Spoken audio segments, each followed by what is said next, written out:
परम पूज्य जगतगुरु स्वामी वासुदेवाचार्य जी महाराज के ऑफिशियल यूट्यूब चैनल को सब्सक्राइब करें। जय श्रीमन नारायण। भगवान ने कहा एक तितिक्षु ब्राह्मण थे,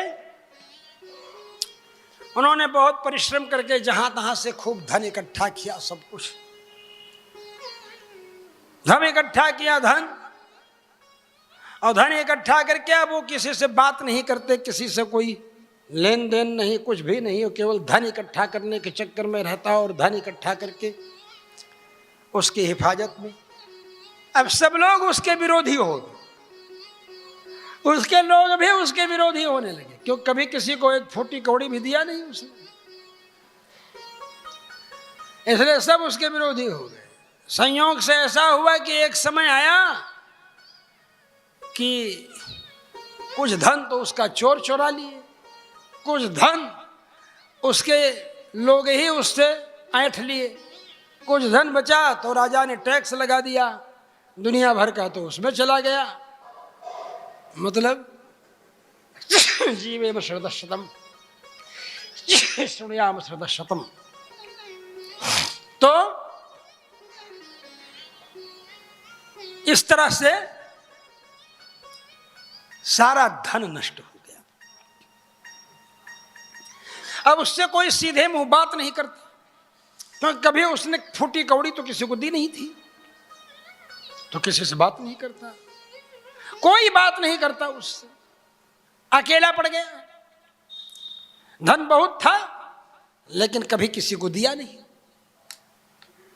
धन इकट्ठे करता रह जाता है, उसको धन यक्ष कहते हैं, वित्त पिशाच। भागवत महापुराण में उसको वित्त पिशाच कहा गया है। यक्ष धन खूब इकट्ठा किया, पैसा खर्च नहीं किया, अपने में भी नहीं लगाया, किसी को दिया भी नहीं, और मरते समय उसी धन में उसका दिमाग बना रहा। तो जहां गाड़ गाड़ करके रखा है घड़े में सोने की असरफियां, मरने के बाद वो सर्प बनता है, धन यक्ष कहते हैं उसको। वो सांप बन करके उसी कुंडली मार करके उसी घड़े के ऊपर बैठा रहता है। जिंदगी में भी उसी की हिफाजत किया, मरने के बाद सांप बन करके उसी के चक्कर में पड़ा है। कोई उस पर जाएगा तो सांप काट लेगा, डस लेगा। कितनी घटनाएं घट गई, अखबारों में भी छपा कई बार।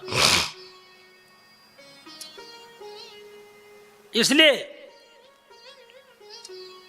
तो ज्ञातयो जगृहो किंचित किंचित दस्यव उद्धव दैवतः कालतः किंचित ब्रह्म बंधोर नृपार्थिवा। और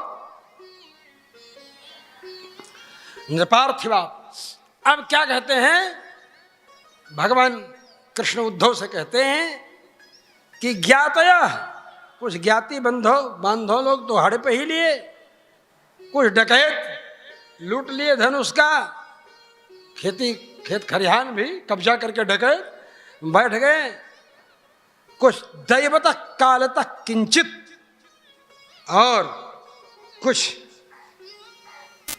आग लग जाने से, और कुछ चोर चुरा ले गए, समझ गए, और कुछ तो दैवी प्रकोप से नष्ट हो गया उसका धन। स एवं द्रविणे नष्टे धर्म काम विवर्जितः उपेक्षितश्च स्वजनैर चिंताम आपा दुरत्ययाम चिंताम आप। भयंकर चिंता को पड़ गया, बड़ा समय बीत गया इसी तरह वो ध्यान करते कि मेरा इतना धन था, सब नष्ट हो गया, सब छीन लिया लोगों ने, मेरा सारा धन नष्ट कर दिया।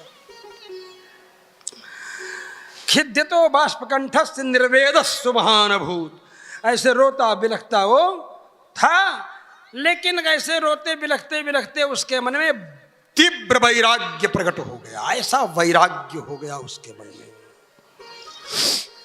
समझ गए, तीव्र वैराग्य हो गया।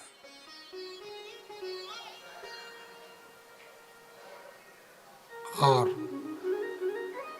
रो रहा था, बिलख रहा था। धन नष्ट हो जाने के बाद रोते बिलखते देखते देखते कोई उसके पास नहीं आया, कोई आंसू पोंछने भी नहीं आया, कोई समाचार लेने भी नहीं आया। इन सब चीजों से उसे वैराग्य हो गया। समझे? जब वैराग्य हो गया,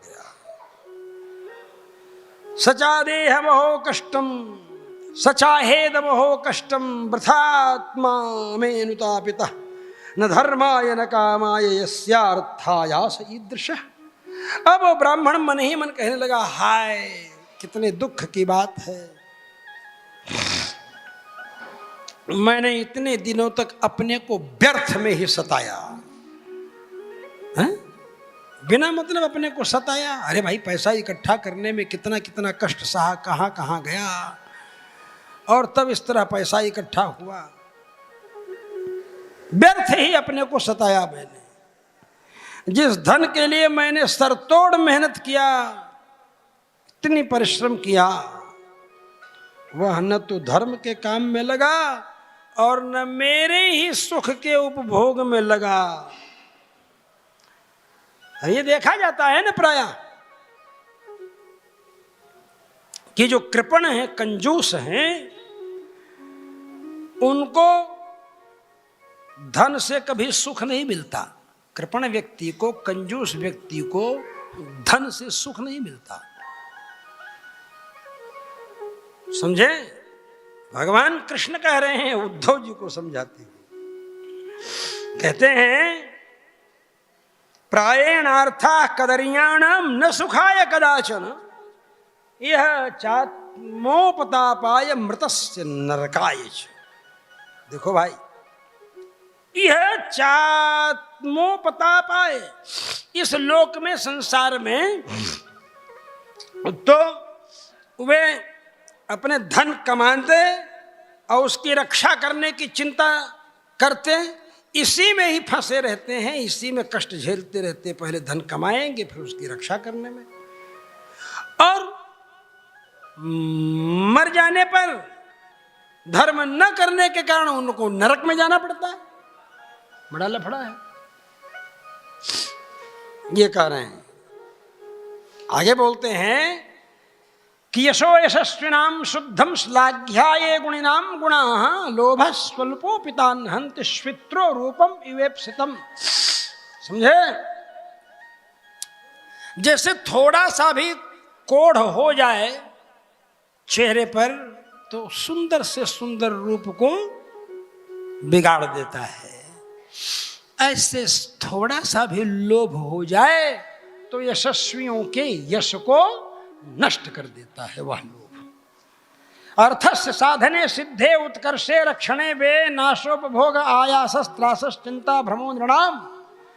देखिए, अब बोल रहे हैं कि अर्थस्य साधने मतलब धन कमाने में और कमा लेने पर उसको बढ़ाने में, उत्कर्ष माने उत्कर्ष में उसको बढ़ाने में, तो अर्थस्य साधने, अर्थ के साधन करने में, उस सिद्धे माने मिल जाने पर अर्थ, उत्कर्ष उसको बढ़ाने में, रक्षणे व्यय और उस धन की हिफाजत करने में, और बाद में व्यय करने में तो और कष्ट होता है जब उसको खर्च करना पड़ता है। बिना मन के इकट्ठा किया हुआ पैसा बड़ी मेहनत से, उसमें भी नाशोपभोग आयासस त्रासस चिंता भ्रमो नृणाम। समझ गए? और उसका नाश होने पर उसका उपभोग करने में भी कष्ट होता है। जहां देखो वहीं परिश्रम पड़ता है, उसमें भय, चिंता, चिंता भ्रमो नृणाम, और भ्रम का ही सामना करना पड़ता है। स्तेयम हिंसा नृतम दंभक कामक क्रोधस्मयो मदः। देखिए, धन के कारण क्या क्या अनर्थ होते हैं। पहली बात, स्तेय माने चोरी। दूसरी बात, धन के कारण हिंसा, जान मार देंगे। तीसरा, अनृतम, झूठ बोलेंगे, झूठ बोलेगा। धन बचाने के लिए भी, धन चुराने के लिए भी, धन हड़पने के लिए भी झूठ बोलेगा। इसलिए अनर्थ है। देखिए, ये सब अनर्थ बताया है। अनृतम दंभा है, और उसके बाद दम्भ होगा कि हमारे पास इतना पैसा है। काम और सताने लगेगा, कामी भी हो जाएगा जो धनी होगा बहुत ज्यादा। क्रोध अलग से आएगा, बिना मतलब क्रोध करने लगेगा किसी के ऊपर ज्यादा धन में। गर्व, अहंकार और भेद बुद्धि, भेद पैदा करेगा लोगों में। और अविश्वास, अविश्वासा संस्पर्धा व्यसनानि च, किसी पर भरोसा नहीं रहेगा। अपने लड़के को भी अपने अलमारी की कबाट की चाबी देने में भरोसा नहीं करेगा। धन इकट्ठा किया है, पत्नी को भी कबाट की चाबी देने में भरोसा नहीं करेगा।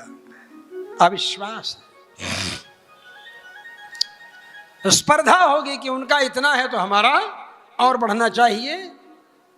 और स्पर्धा के साथ व्यसनानि च, लंपटता, जुआ और शराब, ये सब अपने आप आ जाएंगे। एते पंचदशा अनर्था ह्यर्थ मूला मता नृणाम तस्माद अनर्थमर्थाख्यम श्रेयोर्थी दूरतस्त्यजेत। ये 15 अनर्थ अर्थ को लेकर के जुड़े हुए हैं। इसलिए जिसको कल्याण चाहिए, मोक्ष चाहिए, वो इन अर्थों का दूरतस्त्यजेत, दूर से ही त्याग कर दे। समझ गए? दूर से ही त्याग कर दे। और मिल गया मान लो तो उसको मंदिर बनाने में, संस्थाओं का निर्माण करने में त्याग दे।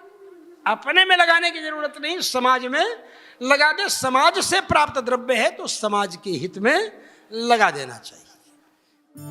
परम पूज्य जगत गुरु स्वामी वासुदेवाचार्य जी महाराज के ऑफिशियल यूट्यूब चैनल को सब्सक्राइब करें।